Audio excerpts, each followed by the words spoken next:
The history of Batman. Much like Marvel's Spider-Man, DC's Batman is one of the few comic characters that only seem to get more popular as time goes on. While the X-Men have probably seen their heyday, and Superman hasn't had a memorable story arc for decades due to his ability to solve all problems with his godlike power set, Batman remains more relevant than ever.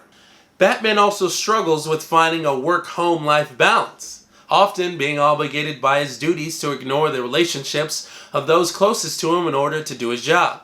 Whether he's beating up bad guys or trying to solve a devilish clue left behind by one of the many supervillains who call Gotham home, Batman will always give his all to keep his city safe.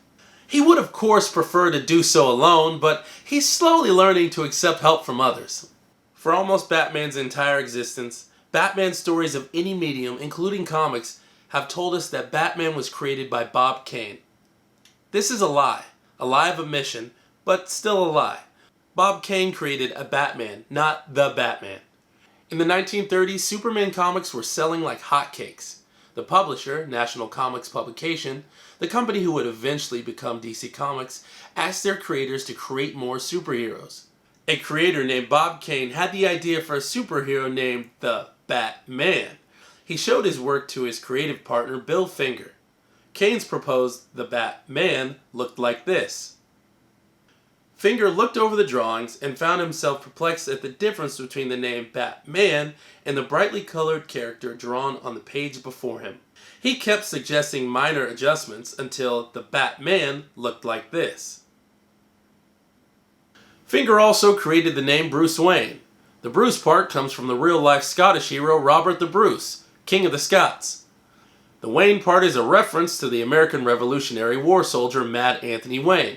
Presumably done on purpose, this means that both parts of the name Bruce Wayne owe their existence to the anti-establishment activist, a term that could also apply to Batman himself. It also means, for those of us not keeping score, that Bill Finger created Batman's look, his core personality, and his name, which was soon shortened to Batman anyway. This matters because only Bob Kane was receiving credit for the character, even though he knew that Bill Finger had created the most iconic aspects of Batman. Finger and Kane would go on to flesh out Bruce's personality further, taking their cues from fictional aristocrats with socially aware alter egos such as Zorro. They'd also borrow an idea of superhero motifs from the Phantom. The Phantom, whose motif was skull-based, lived in a skull cave and used his skull ring to brand criminals. The sheer force of his punch would apparently somehow tattoo a skull wherever he hit them. Leaning into the idea of superhero branding, Finger and Kane gave Batman his various bat-related gadgets and vehicles over the years. Regardless of the amount of work that Bill Finger did and continued to do on Batman, he still wasn't credited as the co-creator. DC Comics didn't officially credit Bill Finger until the 2016 live-action film Batman vs. Superman: Dawn of Justice. That's over 40 years after Bill Finger's death. This obviously means that Bill Finger never saw himself credited as Batman's creator before he died, all because Bob Kane didn't want to allow Bill Finger to share the wealth. It's strange that DC Comics didn't care to correct their mistake, given their obvious love of rebooting the DC Comics universe. Batman: In-Universe Origins. A young Bruce Wayne is exploring the land around his family's home, Wayne Manor, when he falls into a bat-infested cave.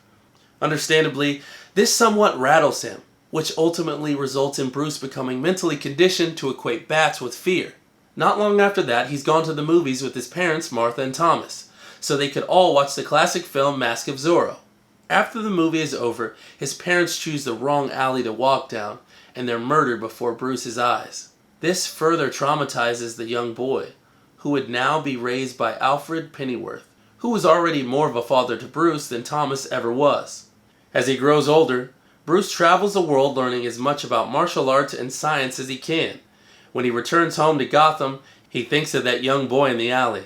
Now that Bruce is a young adult, he'd deal with that situation differently. Could he have saved his parents? He doesn't know, but he's certain he'd stand a better chance now. Bruce, sitting in his long-ignored family home, thinks to himself, if only there was some kind of authority who could help rid the streets of crime. He wonders, where were the police that night anyway?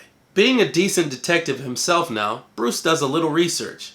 He learns that almost the entire Gotham Police Department is corrupt. There's one cop who isn't corrupt, a fellow named James Gordon. All the other cops seem to hate James Gordon, presumably because of his ethical standards. He doesn't snitch on the other cops, but he won't take bribes. Bruce wonders if his skill set in billions might allow him to fight crime himself. Surely that's crazy, but it might just be crazier not to try. If only there were some kind of symbol, some kind of thing that could create fear in the hearts of criminals. If only, at that exact moment, a bat breaks through a poorly maintained window, and Batman is born. Well guys, that's all for me. But until next time, love the geek. Peace.